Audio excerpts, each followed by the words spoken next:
우리는 주님 앞에 기도합니다. 특별히 금요 예배에서 가장 중요하게 여기는 것은 기도의 시간일 것입니다. 근데 기도는 어떤 것일까요? 여러분들 요즘은 없습니다. 옛날엔 공중전화가 있을 때는요, 그 공중전화에 이런 문장이 있었어요. 용건만 간단히.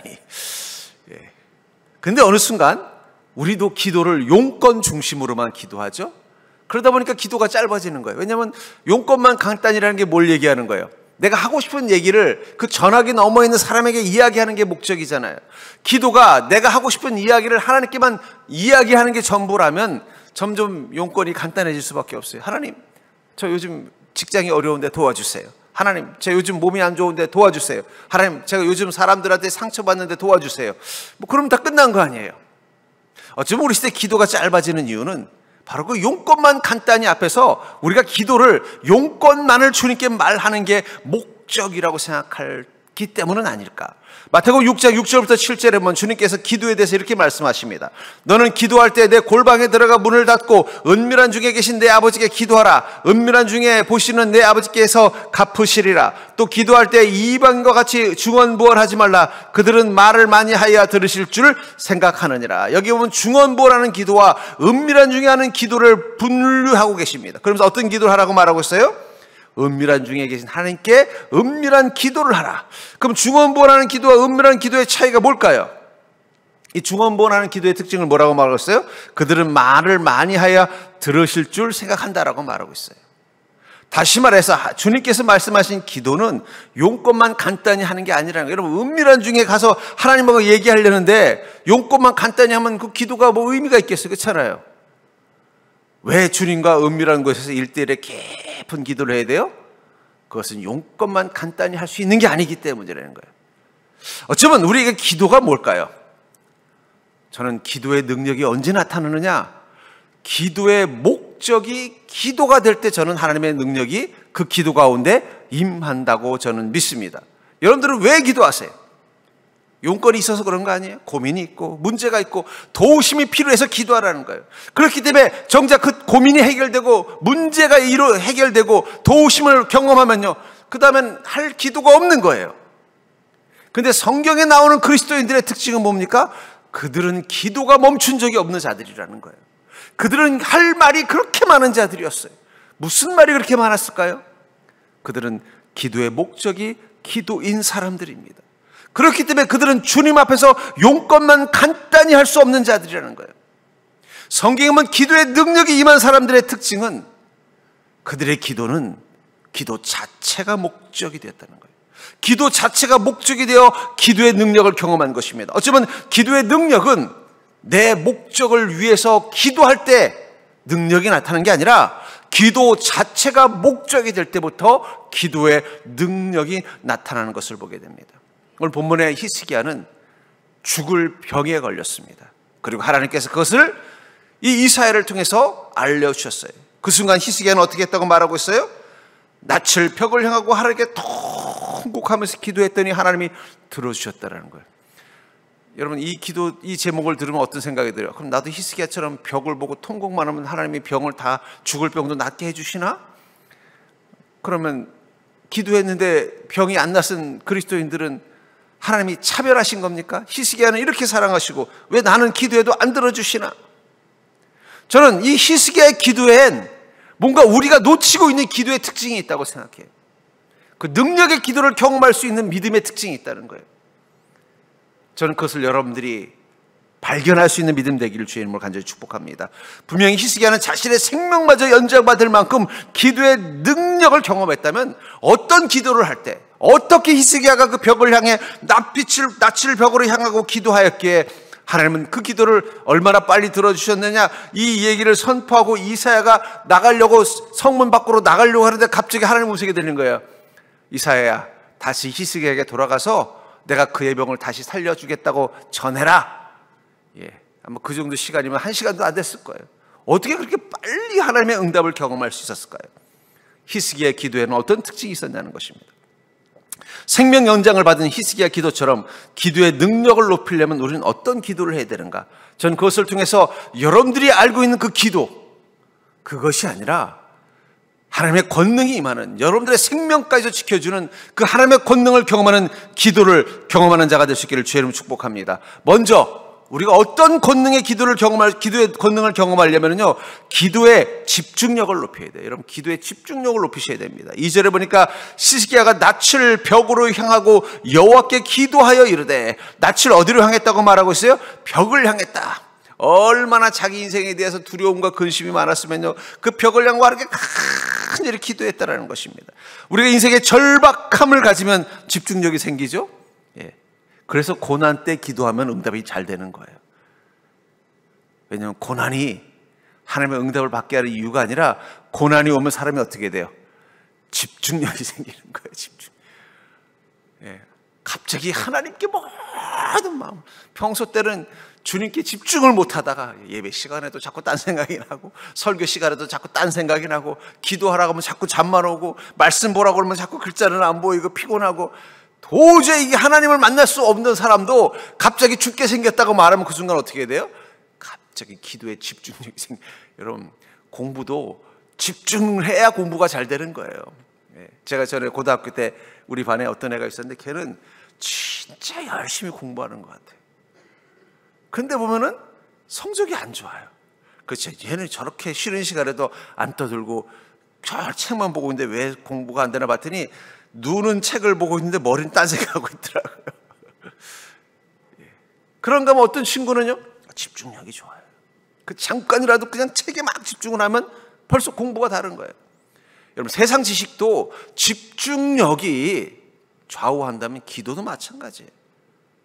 특별히 형통의 삶을 사는 사람들의 특징이 뭐냐? 고난이 없어도 기도의 집중력을 잃어버리지 않는다는 거예요. 어쩌면 히스기야가 지금 하나님의 그 음성을 듣고 나서 낯을 벽으로 향했다고 했을 때 그 벽은 어떤 벽일까요? 그것은 히스기야가 기도하던 벽이었을 것 같아요. 자기 인생에 문제가 있든 없든 아침에 일어나면 제일 먼저 그 벽 앞에서 오늘 하루도 내 삶 가운데 하나님의 은혜를 주시기를, 왜냐하면 히스기야가 있던 이 시대에 아수르로부터 엄청나게 괴롭힘을 당하고 있었어요. 매일매일 그 강대국 앞에서 우리나라가 이 중국과 미국 사이에서 시달리는 건 이유도 안 되는 정도예요. 언제 무너져도 무너질 만큼 매일매일 긴장되는 시간을 살아야 됐기 때문에 히스기야 왕은 어떻게 되겠어요? 기도를 멈출 수가 없는 거예요. 하나님, 오늘 또 아수르가 쳐들어오면 어떻게 됩니까? 하나님, 이번엔 애굽이 와서 괴롭히면 어떡합니까? 늘 그 강대국 사이에 껴서 왕위를 노릇하는 게 너무 힘든 시절에 그는 기도를 멈출 수가 없었기 때문에 그는 늘 그 기도의 벽 앞에 섰던 삶을 살았을 것입니다. 전 여러분들에게도 기도의 벽이 있기를 주님을 축복합니다. 주님께 온전히 집중할 수 있는 기도의 벽을 갖는다는 건 얼마나 큰 축복인지 몰라요. 다니엘서 6장 10절에 보니까 다니엘이 이 조서에 왕의 도장이 찍힌 것을 알고도 자기 집에 돌아가서 윗방에 올라가서 예루살렘으로 향한 창문을 열고 전에 하던 대로 하루 3번씩 무릎을 꿇고 기도하며 그의 하나님께 감사하였더라. 이 다니엘은요, 왕이 칙령을 내려서 일정 기간 동안은 왕 위에는 누구에게도 절을 하면 안 된다라는 명령을 내렸음에도 불구하고 어떻게 했다라는 거예요? 하나님께 하루에 3번 무릎 꿇고 기도했다는 거예요. 전에 하던 대로. 그는 기도의 벽을 가지고 있었던 사람이에요. 하나님께 집중하는 기도의 시간과 집중하는 기도의 마음을 지켜낸 사람이었다는 거예요. 그러니까 그는 어떻게 됐어요? 저는 어쩌면 이 다니엘이 성공의 비결이 어디에 있었을까? 이 다니엘은 우리가 다니엘서를 통해서 선지자, 예언가로만 생각하지만 그는 정치가이기도 합니다. 예, 2개의 나라에서 4명의 왕을 섬겼던 재상이에요. 역사 속에 없는 일입니다. 여러분, 나라가 한번 바뀌었는데도 여전히 그 나라의 국무총리를 하고 있다는 건 대단한 거예요. 왕이 바뀌어도 하기 쉽지 않은데 4명의 왕을 섬겼어요. 4명의 왕, 그것도 정권이 바벨론에서 페르시아로 나라가 바뀌었는데, 왕조가 바뀌었는데도 여전히 다니엘, 너는 비록 바벨론의 왕의 재상이었지만 내 밑에서도 재상해라. 2개의 나라 4명의 왕을 모시는 그런 정치가의 비결이 뭘까요? 그가 단순히 머리가 좋아서요? 지식이 탁월해서요? 처세술이 좋아서 그런 게 아니에요. 그런 영적으로 탁월한 자였기 때문이에요. 여러분, 그리스도인들은요, 영적인 권능을 가진 사람들입니다. 다니엘은 무엇을 위해서 기도했을까요? 자신의 일을 위해서도 기도했을 거예요. 여러분, 기도하면 하나님의 세계가 보입니다. 기도하면 하나님이 보시는 것들을 알려주십니다. 그러니 다니엘을 누가 어떻게 막을 수 있겠어요? 자기가 해야 되는 큰 문제가 있을 때마다 기도하면 하나님이 지혜를 주시는데, 어려움이 생길 때마다 기도하면 하나님의 능력이 주시는데, 정권이 바뀔 때마다 기도하면 하나님께서 누가 다음 왕이 될지를 가르쳐 주시는데 잘릴 이유가 없잖아요. 그렇잖아요. 어디서부터 오는 거예요? 영적인 탁월함에서부터 온다는 거예요. 여러분, 그리스도인들은요, 다니엘과 똑같이 기도의 능력으로 살아갈 수 있는 인생이라는 사실을 기억하시기 바랍니다. 여러분들이 세상상 직장 생활을 하든 학교 생활을 하든 무엇을 하든 그곳에서 여러분들이 세상의 지혜와 지식만 가지고 그걸 감당하려고 하면은 뭐 세상 사람들하고 경쟁력이 안 되잖아요. 만약에 다니엘이 자기가 가지고 있는 지혜와 처세술만 가지고 정치가 노릇을 하려고 했다면 어떻게 두 나라 4명의 왕 밑에서 무사히 그 일을 감당할 수 있었겠어요? 벌써 정권 한번 바뀔 때 쫓겨나든지 죽지 않으면 다행이었겠죠.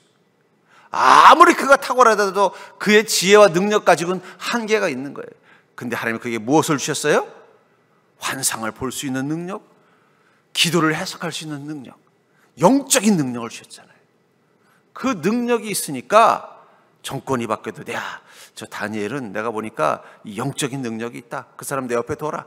그래서 내가 뭐 꿈을 꾸면 다니엘에게 또 물어봐야지. 야, 내가 이번에 꿈을 꿨는데 이게 무슨 일이냐? 그러면 그 꿈 듣고 이번엔 아수르하고 싸우지 않으시는 게 좋겠습니다. 그 정책을 들을 때마다 뭐예요? 얘는 영적으로 하나님이 능력을 가진 자고, 그러니까 신임하는 거예요.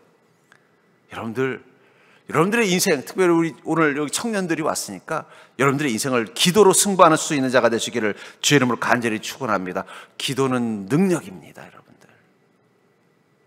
기도는 하나님의 능력을 여러분의 삶 속에 경험하게 해주는 가장 빠르고 가장 효과적인 능력입니다. 근데 이 기도의 능력을 경험하려면 어떻게 해야 될까요? 기도에 집중해야 돼요. 여러분, 우리나라 교회들이 어떻게 단기간에 이렇게 부흥을 했고, 왜 우리나라의 그리스도인들이 이 어려운 나라에서 그래도 성공할 수 있었느냐? 여러분, 이렇게 우리나라 이렇게 종교별로 소위 말하는 이 경제적인 능력을 보면요, 기독교인들의 경제적인 능력이 다른 종교보다 훨씬 월등합니다. 그래서 잘 사는 동네일수록 기독교인 비율이 높다 그래요. 왜 그럴까요? 그들에겐 기도의 능력이 그들을 그 어려움 속에서, 그 가난 속에서 성공하게 만들어준 힘이 되었기 때문이라는 거예요. 그게 가능했던 이유는 뭘까요? 그들은 기도의 집중력을 가지고 있었어요. 여러분, 옛날에 기도회 할 때 보면 요즘은 기도회 하면 이건 기도회가 아니에요. 옛날 기도회는요, 정말 성도 한 사람 한 사람이 그 기도에 집중하죠. 요즘처럼 이렇게 난방이나 잘 되는 줄 아세요? 금요기도회? 그것도 밤에 보통 12시부터 시작하면요, 이불 하나 가지고 와서 이불 뒤집어 쓰고 기도했어요. 그걸 오히려 즐거워했어요. 기도원에 뭐 어디 요즘처럼 시설 좋은 기도원이 아닙니다. 그냥 막 냄새나고 그냥 막 천정에서 쥐달리는 그 곳에 가서도 그들 어떻게 밤을 새면서 그 기도에 집중력이 있던 시절이라는 거예요. 그 권능이, 하나님의 권능이 그 기도 가운데 임하는 것을 경험했다는 거예요. 저는 어쩌면 지금 이 시대에 우리 그리스도인들이 회복해야 되는 믿음, 바로 그 기도의 집중력을 회복하는 것입니다. 여러분들도 다니엘처럼, 히스기야처럼 기도의 벽을 만드는 자가 되길 주의 이름으로 축복합니다. 매일매일 그곳에서는 오직 기도에만 집중하는, 내 인생의 문제를 가지고 가서 그곳에서 제일 먼저 기도로 시작을 하고 내 하루의 시작을 기도로 마무리할 수 있는 기도의 벽을 한번 가져보십시오. 그럼 여러분들의 인생 가운데 그 기도의 능력이 나타나는 것을 보게 될 줄 믿습니다. 두 번째로, 기도의 능력을 높이려면 어떻게 해야 되느냐? 순전한 믿음의 삶이 쌓여야 기도의 능력이 높아진다는 거예요. 순전한 믿음의 삶이 쌓여야 기도의 능력이 높아진다는 거예요. 3절에 보면은 여호와의 구원의 내가 진실과 전심으로 주 앞에 행하며 주께서 보시기에 선하게 행한 것을 기억하옵소서 하고, 히스기야가 심히 통각하더라. 죽을 거라는 그 예언을 듣고 나서 히스기야가 벽을 향해 기도하면서 뭐라고 말해요? 주님, 내가 주께서 보시기에 선을 행한 것을 기억하시옵소서. 내가 진실하게 한 것을 기억하여 주옵소서. 우리가 기도에 집중 잘하면 기도에 응답받는다고 하니까 그냥 그래, 내가 이렇게 기도하면 되겠구나라고 생각하는데 거기엔 전제 조건이 있다는 거예요. 뭐냐면 순전한 믿음의 삶이 쌓여야 된다는 거예요. 우리 지난주에 마태복음 5장 8절, 마음이 청결한 자는 복이 있나니 그들이 어떻게 된다고요? 하나님을 볼 것이며. 믿음과 말씀과 성령으로 우리 마음을 깨끗게 하면 누가 보입니까? 하나님이 보이는 거예요. 여러분, 하나님이 보여야 기도가 의미가 있는 거예요. 여러분, 기도는 누구한테 하는 것입니까? 하나님께 하는 겁니다. 근데 하나님이 안 보이고 하나님이 안 계신데 기도하면 누가 들리겠어요? 듣겠습니까? 안 들리죠. 안 들으시죠. 하나님이 보여야 돼요. 하나님이 보이려면 내 마음이 어떻게 된다는 거예요? 순전한 믿음 가지고 사는 삶을 해야, 하나님이 보이고 하나님이 보이는 곳을 향해 기도해야 하나님의 은혜와 능력을 경험하는 것입니다. 창세기 12장 7절부터 8절에 보면은 아브라함이 가나안 땅에서 정착하게 되는 과정을 이렇게 말하고 있어요. 여호와께서 아브라함에게 나타나 이르시되 내가 이 땅을 내 자손에게 주리라 하신지라. 자기에게 나타나신 여호와께 그가 그곳에서 제단을 쌓고, 어떻게 했다고 말하고 있어요? 자기에게 나타나신 하나님께 그곳에서 제단을 쌓았다는 얘기예요. 제단이라는 건 뭘 말하는 거예요? 예배 자리를 말하는 것입니다. 기도의 자리를 말하는 것입니다. 지금으로 치면 교회를 말하는 거예요. 그걸 어디에 쌓았다고 말하고 있어요? 하나님이 나타나신 그 자리에. 왜 그랬습니까? 예배는 하나님 나타나신 자리에 세워야죠. 하나님이 나타나신 곳에 예배의 제단이 있는 것이고, 예배의 제단의 의미는 뭐예요? 그것이 하나님을 만나는 곳이 되어야 된다는 거예요.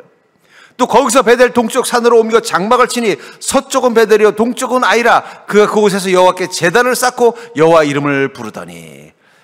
그것은 한 곳이 아니라는 거예요. 아무래도 유목민이니까 여기저기 옮겨 다닐 수밖에 없잖아요.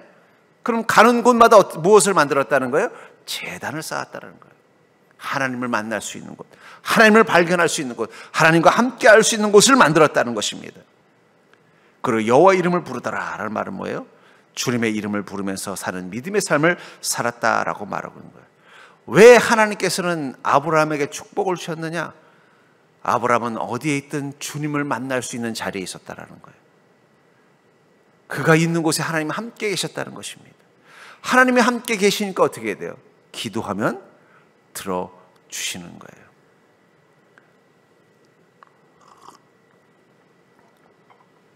제가 전에 섬기던 어른 목사님이 큰 교회 목사님이신데, 이 목사님이 이제 좀 정치적으로도 좀 유명한 인사들을 좀 많이 아셔요.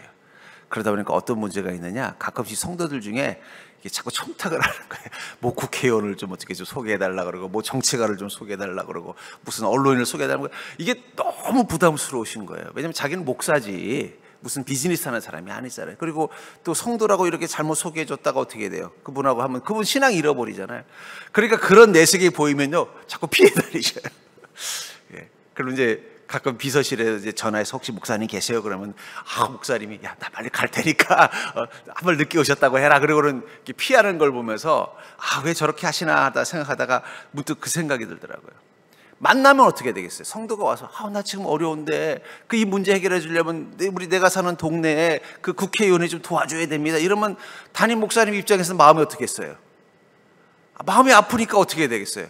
자기는 절대로 그런 거 안 하겠다고 철칙을 가지고 있는데 부탁을 하면 어쩔 수 없이 알았다고 하면 가서 그분한테 아이고 집사님 우리 동네에 아무개 우리 집사님이 있는데 어렵다는데 좀 어떻게 좀 이렇게 해야 되는 자기 자신이 너무 불편하니까 어떻게 해요? 피해 다니는 거예요.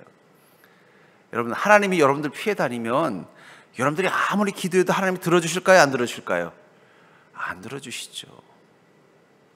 우리가 어떨 때 하나님이 우리를 피해 다니실까요? 우리의 믿음이 순전하지 않을 때예요. 마음은 하나도 청결하지 않은데 주님께 부탁할 건 엄청나게 많은 거예요. 그럼 하나님은 어떻게 하실까요?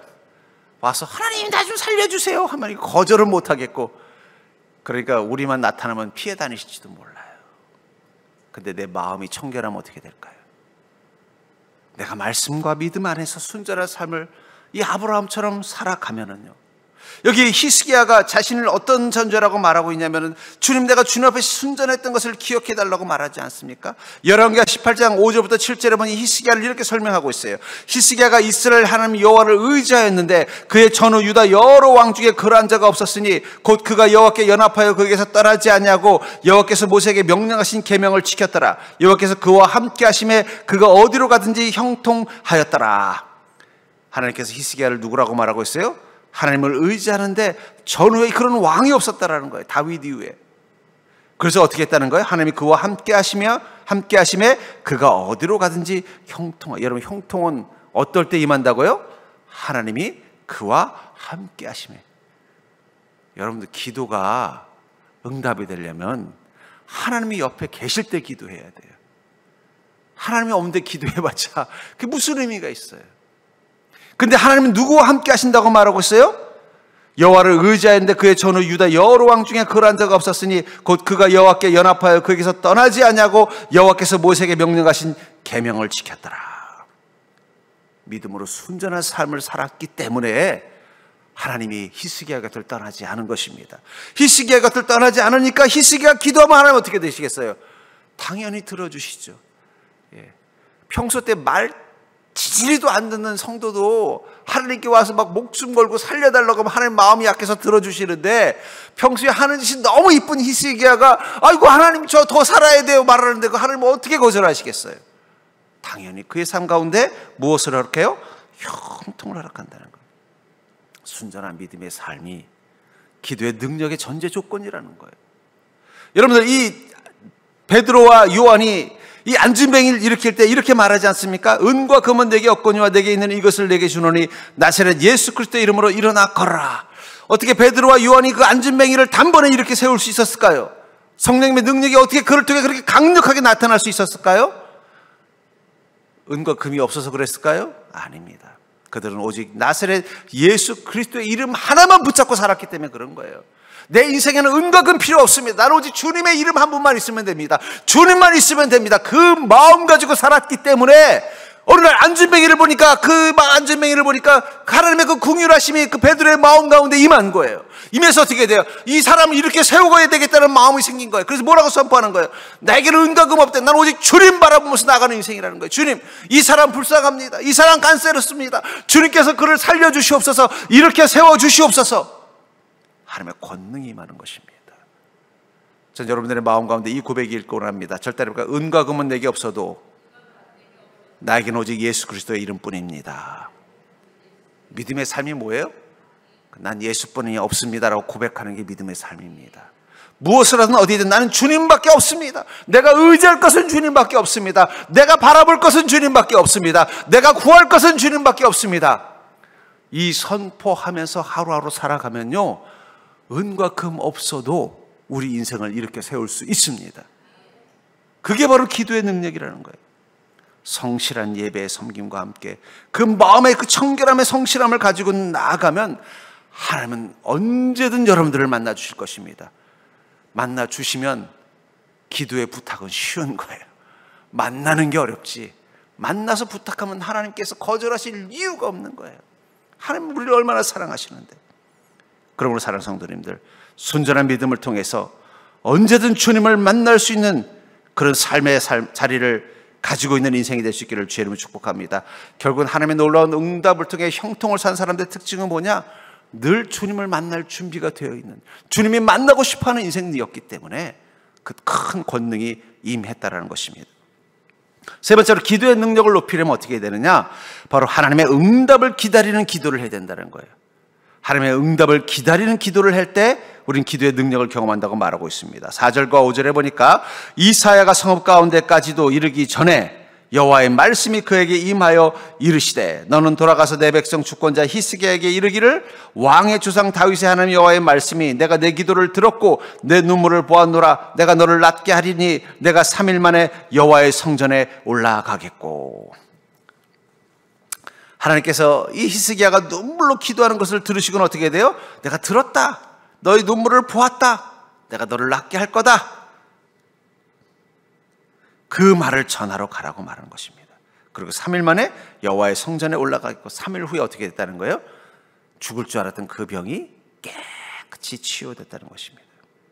저는 히스기야에게 하나님께서 이 이사야를 통해서 히스기야가 죽음을 미리 전해준 다음에 그 이사야가 자기 할 일을 다 하고 돌아가는 그 시점, 히스기야는 뭘 하고 있었을까요? 넋 놓고 있었을까요? 아닙니다. 그는 계속 기도했을 거예요. 하나님께 간절히 구했는데 하나님께서 언제쯤 응답을 주시려나 기다리는 기도를 했을 거라는 거예요. 열왕기상 18장 43절부터 열왕기상 18장 43절부터 44절에 보면은 엘리야가 이 갈멜산에서 하나님께 기후제를 드리고 나서 간절히 기도하면서 자기 사환에게 뭘 말해요? 저 서쪽을 보면서 무엇이 서쪽 하늘에 보이는지 보라고 말합니다. 그걸 7번이나 질문해요. 그런데 7번째 때 뭐라고 말해요? 조그만 손바닥만한 구름이 임합니다. 그때서야 엘리야는 벌떡 일어나서 어떻게 했다고요? 비가 올 테니 가자. 그 7번의 기도, 저는 그게 바로 기다리는 기도라는 거예요. 여러분, 맛있는 음식은 기다림이 필요합니다. 그렇죠? 자판기 누르보자 탁 나오는 커피가 더 맛있어요? 아니면 바리스타가 커피를 갈아가지고 그걸 또 뜨거운 물에다가 탁 내려가지고 이렇게 한 커피가 더 맛있어요? 어떤 분은 자판기 커피가 더 맛있다고 하는 분도 있지만 제가 두 개를 경험해 본 바로는 다르죠. 기다리면서 그것이 익어가는 것을. 정말 맛있는 음식들은 시간이 다 걸려요. 그렇죠? 즉석으로 나오는 음식보다 시간이 걸리는 음식이 맛있는 거예요. 김치도 어떤 게 맛있어요? 잘 버무려져 가지고 또 익는 시간을 또 기다리는 게 맛있잖아요. 어떤 기도가 놀라운 기도냐? 하나님의 응답을 기다리는 기도가 있어요. 여러분, 하나님께 간구하는 기도가 있어요. 그리고 하나님의 응답의 기도가 시간이 있어요. 그 사이에 기다리는 기도라는 게 있다는 거예요. 기다리는 기도라는 게 뭘까요? 마치 이스라엘 민족이 여리고 성벽을 돌 때 하나님께서 뭐라고 말씀하셨어요? 13번 돌라고 하잖아요. 그 13번 돌면서 뭘 했을까요, 그들은? 옆에서 걸면서, 야, 어젯밤에 TV 봤냐? 그 무슨 얘기 뭐 하던데 이런 얘기 했을까요? 그 13번 돌면서 뭘 했겠어요? 기도하는 거예요. 뭘 기도하는 거예요? 저 성벽이 무너지는 하나님의 응답을 기다리면서 계속 기도하는 거예요. 저는 근데 그 생각을 했어요. 처음에 6일 동안은 하루에 한 번만 돌라고 했습니다. 근데 마지막은 7번 돌라고 그랬어요. 왜 그랬을까요? 아니, 7번, 하루에 한 번 돌라고 했을 때는 널널했는데 7번 돌라고 그러면 얼마나 바빴겠어요. 좀 쪼개서 하루에 2번씩 돌라고 하셨으면 더 좋았을 텐데 왜 그랬을까요? 저는 반대로 생각해 봅니다. 처음에 한 번은 기도하면서 돌 때, 기다리는 기도할 때 어쩌면 지루한 시간이었을지도 몰라요. 야, 기도해도 뭐 성벽이 아무 의미가 없더라. 뭐 말짱한데?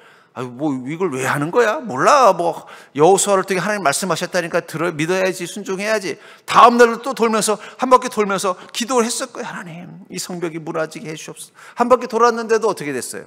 안 무너지네? 야, 왜 안 무너진다? 이거 얼마나 해야 되는 거야? 뭐 7일간 하라고 그러셨다는데? 그래? 이제 며칠 남은 거야? 그럼 5일 남았어? 셋째 날, 넷째 날 기도 끝나고 볼 때마다 왜 안 무너지나 쳐다봤을 거예요. 마지막 7번째 날이 됐어요. 그날은 기도하는데 한 바퀴 돌고도 더 돌고 싶은 거예요. 왜냐하면 기도하고 싶은 거예요. 그 성벽을 도는 기쁨을, 기도로 성벽을 도는 기쁨을 알기 시작한 것입니다. 어쩌면 7번 돌라는 하나님의 명령이 있어서 7번 돈 것이기도 하지만 그들이 어느 순간 무엇 이 성벽이 무너지는 게 중요한 게 아니라 이 성벽을 돌면서 기도하는 이 시간이 너무 좋아진 거예요. 그게 기다리는 기도입니다.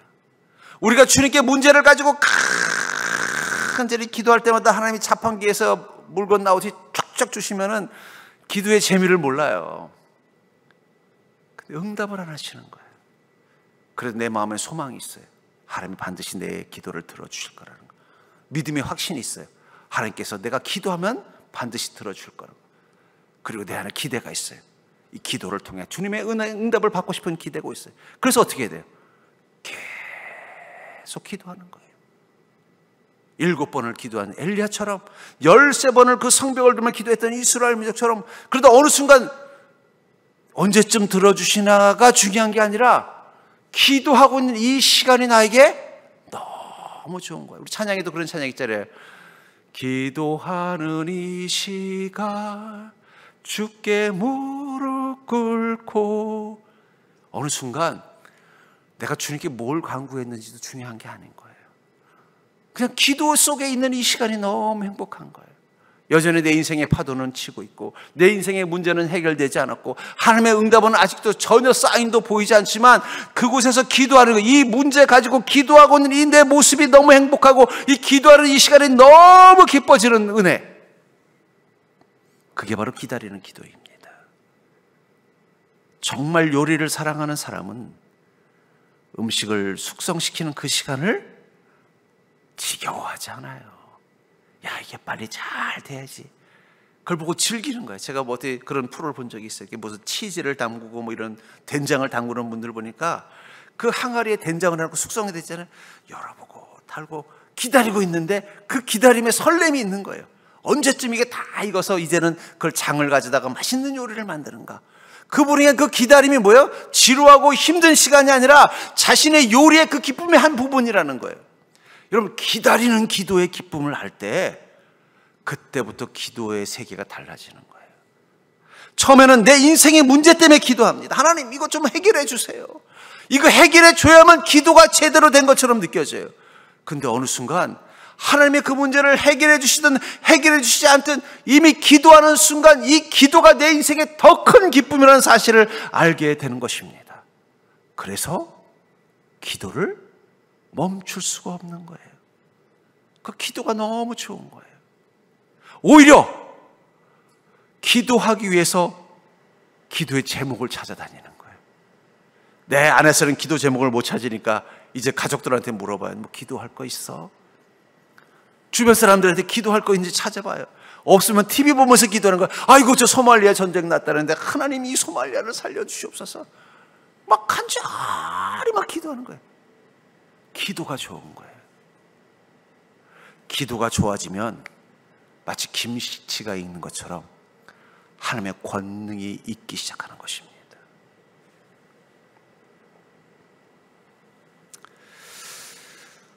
전 그런 의미에서 응답을 기다리는 기도, 전 여러분들이 그 기도를 경험할 수 있는 자가 되길 주의 이름으로 축원합니다. 어느 순간 내가 문제를 가지고 하는 게 기도했지만 어느 순간 기도하는 것 자체가 내 인생의 축복이고, 기도하는 이 시간이 내 인생의 가장 행복한 시간이고, 기도하는 이 순간 하나님과 내가 하나가 되는 그 일체감을 영적으로 느낄 때마다 내 안에 감격이 넘치는 거예요. 그러다 보면은 그 문제는 중요한 게 아닌 게 되는 거예요. 하나님 들어주셔도 좋고 안 들어주셔도 괜찮아요.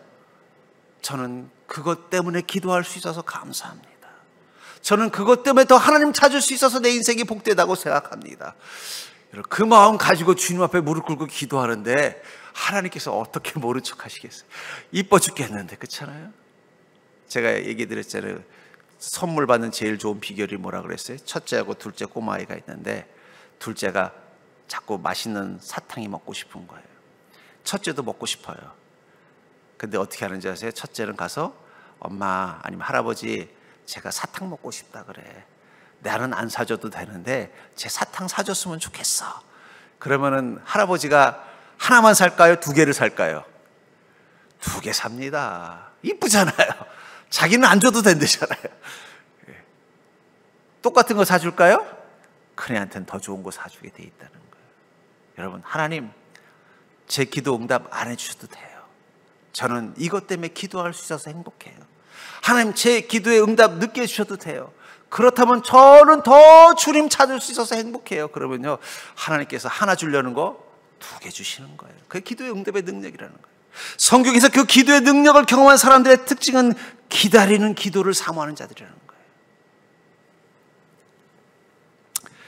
응답이 없어도 기도가 사모될 때, 그때가 바로 기도의 능력을 경험하기 시작할 때라는 것을 믿으시기 바랍니다. 저는 금요 치유 예배가 그런 시간이었으면 좋겠어요. 당장 응답이 없을 수도 있습니다. 그러나 그 기도를 사모하십시오. 기도하는 시간을 사모하십시오. 기도를 통해 하나님을 만나는 것을 사모하십시오. 아니, 응답이 더디기 때문에 내가 더 기도할 수 있어서 기뻐하고 감사해 보십시오. 그럼 그때부터 기도의 능력이 여러분들의 삶 가운데 함께하는 것을 보게 될 줄 믿습니다. 여러분들이 그 히스기야의 그 기도를 통해서 히스기야와 같은 하나님의 은혜를 경험하는 복된 인생이 될 수 있기를 주의 이름으로 간절히 축원합니다.